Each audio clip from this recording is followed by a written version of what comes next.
दोस्तों, आज की कहानी है भाभी मुझे माफ कर दो, जो अब तक मैंने आपकी कद्र नहीं की।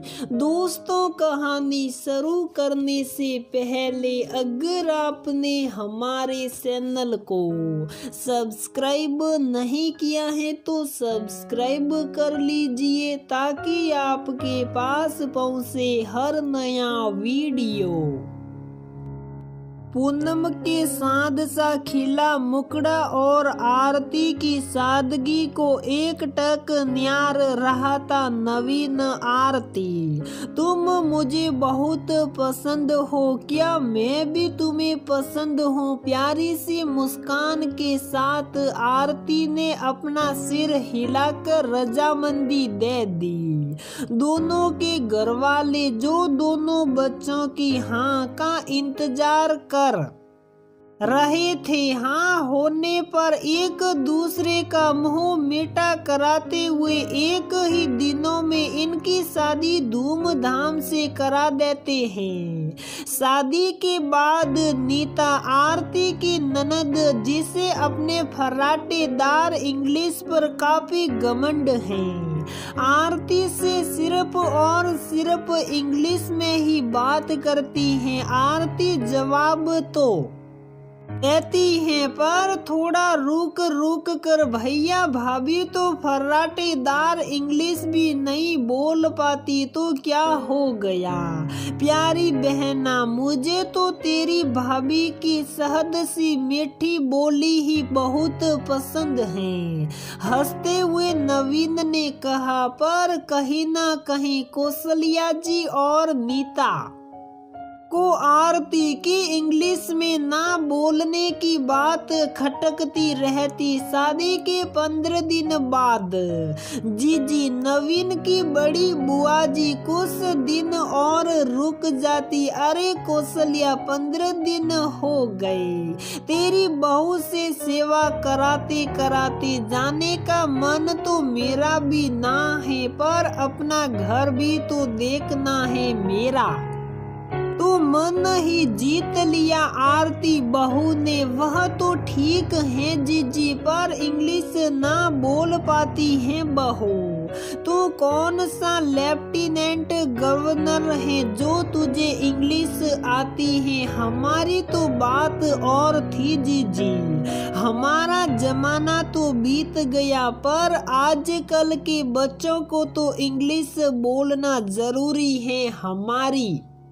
नीता को ही देख लो कैसे फर्राटे से इंग्लिश बोलती हैं। अरे मती मारी गई है क्या तेरी?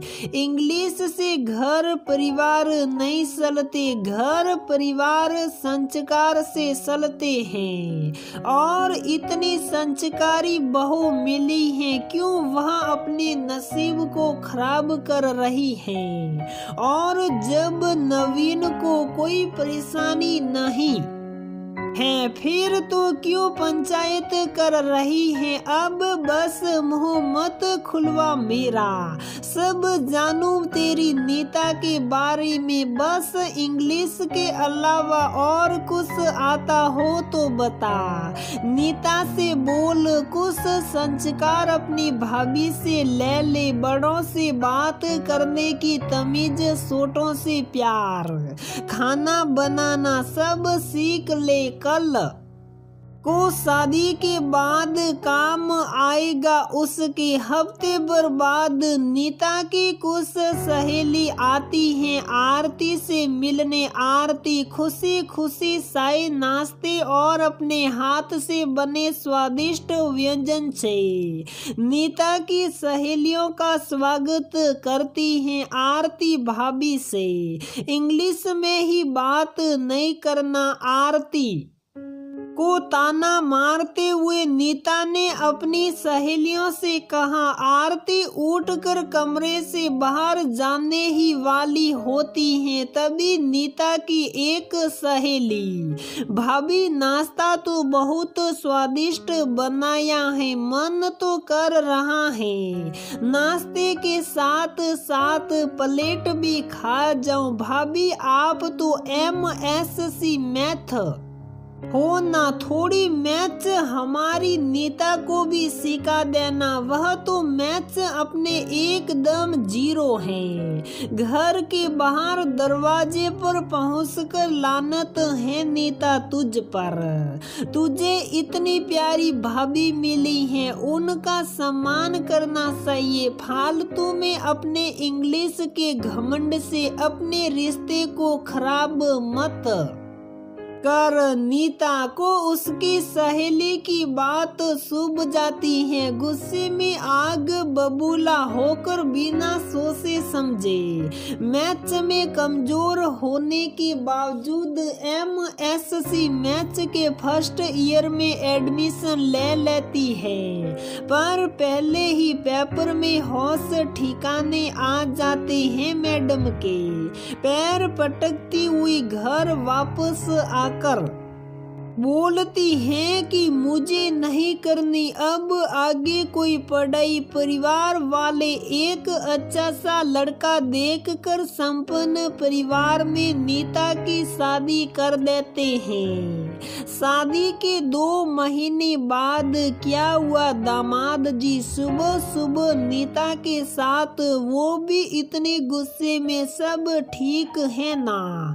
शरण स्पर्श माता जी। रजत नीता का पति गुस्से से, माता जी जब आपकी बेटी को थोड़े संस्कार, दूसरों से बात करने की तमीज और थोड़ा खाना बनाना आ जाए तो बता देना, मैं आकर ले जाऊंगा। अरे इतनी अच्छी अंग्रेजी में बात करती हैं, और क्या चाहिए तुम्हें? और मेरी बेटी घर की बाई थोड़ी ना है जो घर का काम करे। माताजी इंग्लिश बोलने से संस्कार नहीं आ जाते। मेरी माँ को एक संस्कारी बहू चाहिए, जिसे बड़ों से बात करने की तमीज और छोटों से प्यार से बोलने का तरीका आता हो। आरती भाभी की तरह आपको भी मालूम है, हमारे घर में हर काम के लिए अलग अलग नौकर चाकर, पर कभी कभी स्वादिष्ट व्यंजन अपने हाथ से बनाने से कोई काम वाली बाई तो नहीं बन जाता।